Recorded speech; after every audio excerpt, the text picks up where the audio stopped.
Hello and welcome to 100% marks. आज के इस वीडियो में हम लोग सीखेंगे क्रोमेटोग्राफी के बारे में एंड हम लोग ये भी देखेंगे कि कैसे हम घर पर क्रोमेटोग्राफी कर सकते हैं। सबसे पहले क्रोमेटोग्राफी होता क्या है। क्रोमेटोग्राफी एक तरीके की सेपरेशन टेक्निक है जिसमें कि वर्ड क्रोमा का मतलब है कलर। ये एक ग्रीक वर्ड से डिराइव्ड है क्रोमा एंड इस सेपरेशन टेक्निक का सबसे ज़्यादा इस्तेमाल कलर्स को सेपरेट करने के लिए किया जाता है जो कि एक डाई के अंदर प्रेजेंट होता है। क्रोमेटोग्राफी जनरली ऐसे मिक्सचर्स के लिए इस्तेमाल किया जाता है जिसमें कि एक से ज़्यादा कंपोनेंट्स सेम सॉल्वेंट में डिज़ोल्व्ड हों। क्रोमेटोग्राफी का प्रिंसिपल ये है कि मिक्सचर का वो कंपोनेंट जो सबसे ज़्यादा सॉल्यूबल होता है वो सबसे पहले राइज करता है और सबसे पहले सेपरेट हो जाता है, जबकि वो कंपोनेंट जो सबसे कम सॉल्यूबल होता है वो स्लोली राइज करता है और धीरे धीरे लास्ट में सेपरेट होता है। सो इसी मेथड के बेसिस पर हम एक एक्टिविटी करने वाले हैं जो कि आप इस वीडियो में आगे देखेंगे।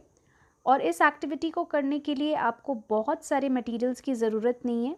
ये सारे मटेरियल्स आपको ईजिली आपके घर पर मिल जाएंगे। सो चलिए देखते हैं कि हम इस क्रोमेटोग्राफी मेथड को एक्टिविटी से कैसे डेमोन्स्ट्रेट कर सकते हैं।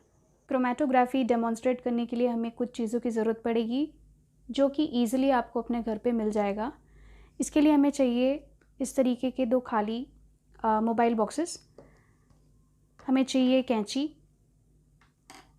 पेंसिल, एक ब्लैक स्केच पेन और एक वाइट शीट ऑफ पेपर जो कि ऐसे रेक्टेंगुलर स्ट्रिप के फॉर्म में कटा हुआ हो, दो टूथपिक जिसको कि हमने ऐसे सेंटर पे चिपकाया हुआ है यूजिंग सेलो टेप, एक कंटेनर जिसके अंदर हमें लेटर ऑन पानी फिल करना है सो दैट हम क्रोमेटोग्राफी का प्रोसेस आगे शुरू कर पाएँ।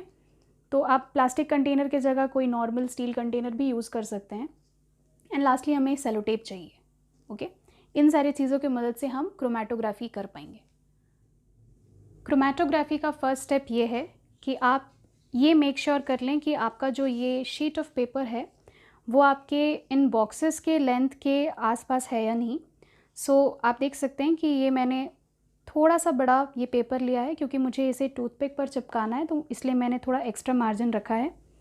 लेकिन बहुत बड़ा या बहुत ही लॉन्गर स्ट्रिप आपको नहीं लेना है। बॉक्स के लेंथ के आसपास का ये स्ट्रिप होना चाहिए।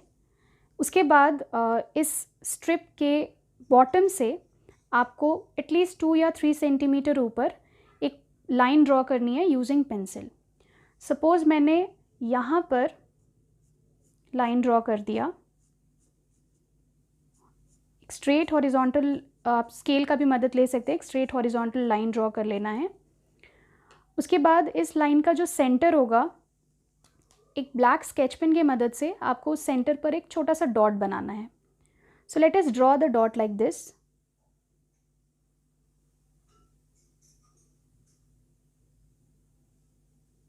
ओके, सो मैंने इस तरीके से एक डॉट बना दिया।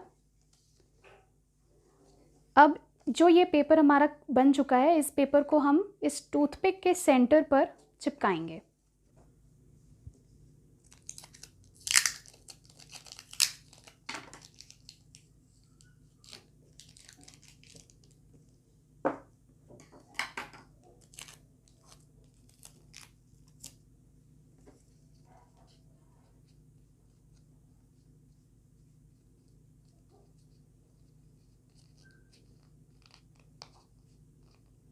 पेपर को थोड़ा रोल कर लीजिए और इसे फिर एक सेलो टेप की मदद से फिक्स कर देना है।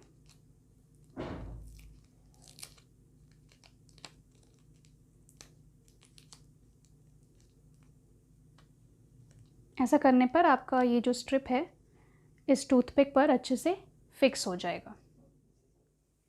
नेक्स्ट स्टेप है कि जो हमने ये टूथपिक और पेपर का अरेंजमेंट क्रिएट किया है, इसको हम लोग इन बॉक्सेस के एंड पॉइंट्स पर कनेक्ट करेंगे इस तरीके से।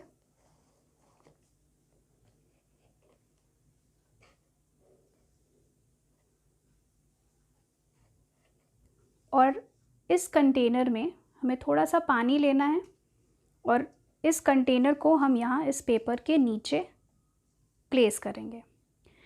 पानी रखने के बाद ये पेपर इस पानी को एब्जॉर्ब करेगा और एब्जॉर्ब करते हुए इस डॉट के पास पहुँचेगा। डॉट में जो भी कलर्स प्रेजेंट है, जो भी डाइस प्रेजेंट है, वो भी पानी के साथ साथ ऊपर राइज करेंगे। हमें ये ऑब्ज़र्व करना है कि कौन सा कलर तेज़ी से फास्टली ऊपर की तरफ राइज करता है। जो कलर जितना पानी में सोल्यूबल होता है वो उतनी ही तेज़ी से ऊपर की तरफ राइज करेगा। और यही प्रिंसिपल होता है क्रोमैटोग्राफी का कि जो कंपोनेंट जितना ज़्यादा सोल्यूबल होता है वो उतनी ही तेज़ी से ऊपर की तरफ राइज करता है, और जो कंपोनेंट या जो कलर, जो डाई का कंपोनेंट जितना कम सोल्यूबल होता है वो उतना ही स्लोली राइज करता है, उसका राइज करने का जो स्पीड है वो कम होता है। सो यही चीज़ हम लोग इस क्रोमैटोग्राफी के एक्टिविटी में देखने वाले हैं। सो अब हम इस कंटेनर में पानी डालेंगे and then we will have to wait for some time. इस क्रोमैटोग्राफी के प्रोसेस को उनमें थोड़ा समय लगता है, इसीलिए आपको थोड़ा ऑब्ज़र्व करना पड़ेगा, थोड़ा टाइम देना पड़ेगा इस प्रोसेस को कंप्लीट होने के लिए। अगर आप हरिडली और चाहेंगे कि ये तुरंत 2 मिनट के अंदर आपको रिज़ल्ट दिखाए तो वो बिल्कुल पॉसिबल नहीं है। आपको इसको कुछ टाइम के लिए छोड़ना पड़ेगा, एटलीस्ट फॉर लाइक 1 आवर तो आपको मैक्सिमम इसको छोड़ना ही है। तभी आप इसके कलर के डिस्ट्रीब्यूशन को अच्छे से ऑब्ज़र्व कर पाएंगे। Okay, so let us do the activity.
हमने इस एक्टिविटी से यही कंक्लूड किया कि ब्लैक डाई बहुत सारे कलर्स का मिक्सचर होता है, जिसमें कि मेन कलर्स होते हैं रेड, ब्लू एंड ग्रीन। हमने इस एक्टिविटी में ये ऑब्ज़र्व किया कि इन तीनों कलर्स में से रेड कलर सबसे कम सोल्यूबल कंपोनेंट था, ग्रीन कलर मॉडरेटली सोल्यूबल था, मतलब कि रेड से थोड़ा ज़्यादा सोल्यूबल था बट ब्लू से थोड़ा कम, और ब्लू कलर सबसे ज़्यादा सॉल्यूबल कंपोनेंट था। इसीलिए ब्लू कलर का जो इम्प्रेशन है वो सबसे ऊपर बनता है और रेड कलर का इम्प्रेशन सबसे लास्ट में रह जाता है। आई होप आपको क्रोमेटोग्राफी का सेपरेशन टेक्निक समझ आ गया होगा। Thank you everyone for watching this video. अब हम मिलेंगे अगली बार एक नए इन्फॉर्मेटिव वीडियो के साथ। तब तक के लिए keep learning and happy learning.